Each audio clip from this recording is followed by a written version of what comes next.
भारत में जहां एक से एक विद्वान और विदुषी महिलाएं रही हैं, वहीं एक से एक वीरांगना भी रही है। सिख समुदाय के पुरुष जहां अपनी बहादुरी और बलिदान के लिए पहचाने जाते रहे हैं, वहीं महिलाएं भी पीछे नहीं रही हैं। लेकिन क्या आप जानते हैं कि माई भागो कौन थीं? अगर नहीं तो आज जान लीजिए कि भारत की सिख वीरांगना माई भागो, जिन्होंने सिर्फ 40 योद्धाओं के साथ मुगलों की 10,000 की सेना को धूल चटाई थी। सिख वीरांगना माई भागो गुरु गोबिंद सिंह की अंगरक्षक रही थी। भारत की भूमि वीर पुरुषों के साथ ही वीरांगनाओं की भी भूमि रहा है। देश में अगर गार्गी, मैत्रेयी, घोषा, लोपामुद्रा, अपाला और अरुंधति जैसी विदुषी महिलाएं हुई हैं, वहीं रानी लक्ष्मीबाई जैसी वीरांगनाएं भी इसी धरती पर पैदा हुई हैं, जिन्होंने अपने साहस और शौर्य के दम पर इतिहास की दिशा ही बदल दी। जहां मराठा और क्षत्रियों की वीरता की गाथाओं से इतिहास भरा पड़ा है, तो सिख योद्धाओं के शौर्य और बलिदान की भी सैकड़ों कहानियां सुनी सुनाई जाती हैं। लेकिन आज हम ऐसी ही एक सिख वीरांगना माई भागो के बारे में बात करेंगे,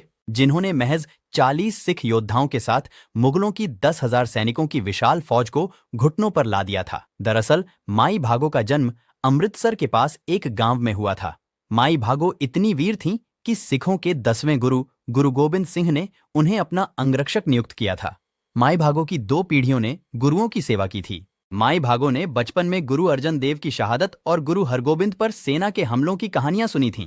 उनके परिवार में अक्सर गुरुओं और सिखों पर हमलों की बातचीत होती थी, जिसका असर माई भागो के दिमाग पर पड़ रहा था। इसी का नतीजा निकला कि माई भागो ने सिखों पर हो रहे अत्याचार के खिलाफ हथियार उठाना अपना कर्तव्य मान लिया। जब वह बड़ी हुई तो उनकी सोच मजबूत हुई और वह गुरु गोबिंद सिंह की अंगरक्षक बन गईं। गुरु गोबिंद सिंह ने जब 1699 में खालसा पंथ की स्थापना की, तो माई भागो ने आनंदपुर साहिब जाकर युद्ध कला और आत्मरक्षा का कौशल सीखने की इच्छा अपने पिता के सामने रखी। इस पर उनके पिता उन्हें गांव ले आए। उनका मानना था कि युद्ध लड़ना पुरुषों का काम है, न कि महिलाओं का।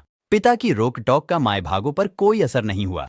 वह खालसा सेना में शामिल होने के बारे में सोचती रहीं। ब्रिटेन की सिख मिशनरी सोसाइटी की एक रिपोर्ट कहती है कि गांव लौटने पर माई भागो ने मार्शल आर्ट सीखना शुरू कर दिया। उन्होंने हथियार के तौर पर भाले का चुनाव किया। वह गांव के नजदीकी जंगल में भाले से पेड़ों को छेदने का अभ्यास करती थीं।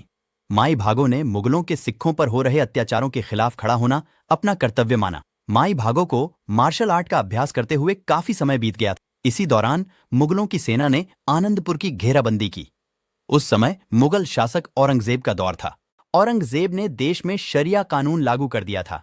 औरंगजेब सिख धर्म में पुरुषों और महिलाओं को बराबर का दर्जा दिए जाने के खिलाफ था। औरंगजेब ने 1704 में गुरु गोबिंद सिंह को पकड़ने के लिए 10 लाख सैनिकों की विशाल सेना आनंदपुर भेजी। पंजाब के मुक्तसर साहिब शहर की आधिकारिक वेबसाइट के अनुसार मुगल सेना ने आनंदपुर को 8 महीने तक घेर कर रखा।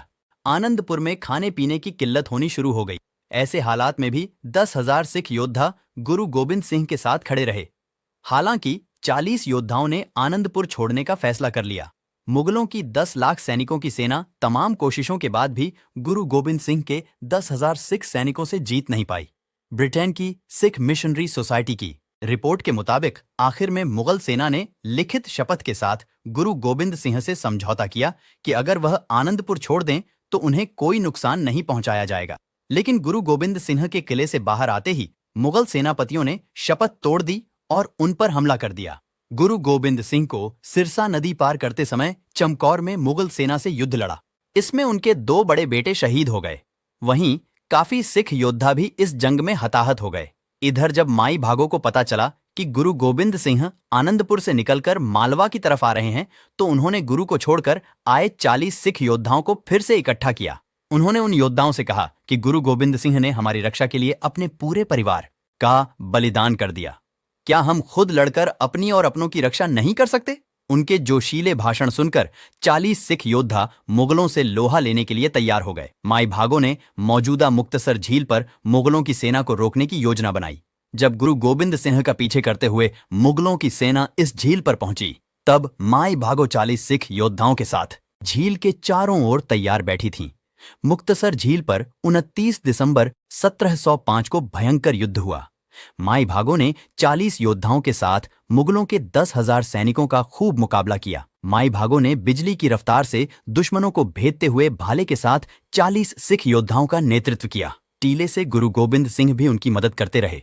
मुगल सेना माई भागो के इस हमले के सामने टिक नहीं पाई। आखिर में घुटनों पर आई मुगल सेना पीछे हटती चली गई। इतिहासकारों के मुताबिक मुगल सेना अपने घायल सैनिकों को लावारिस छोड़कर भाग खड़ी हुई। हालांकि इस जंग में माई भागो और 40 योद्धाओं में से सिर्फ महान सिंह ही जीवित बचे। गुरु गोविंद सिंह ने उन बहादुर सिखों को 40 मुक्ते यानी 40 मुक्त नाम दिया। बाद में माई भागो गुरु की अंगरक्षक बन गईं। तो दोस्तों, अगर आपको आज की हमारी ये जानकारी अच्छी लगी हो तो आप हमारे चैनल को सब्सक्राइब करना ना भूलें, ताकि हम ऐसी ही रोचक जानकारियों से आपका मनोरंजन करते रहे।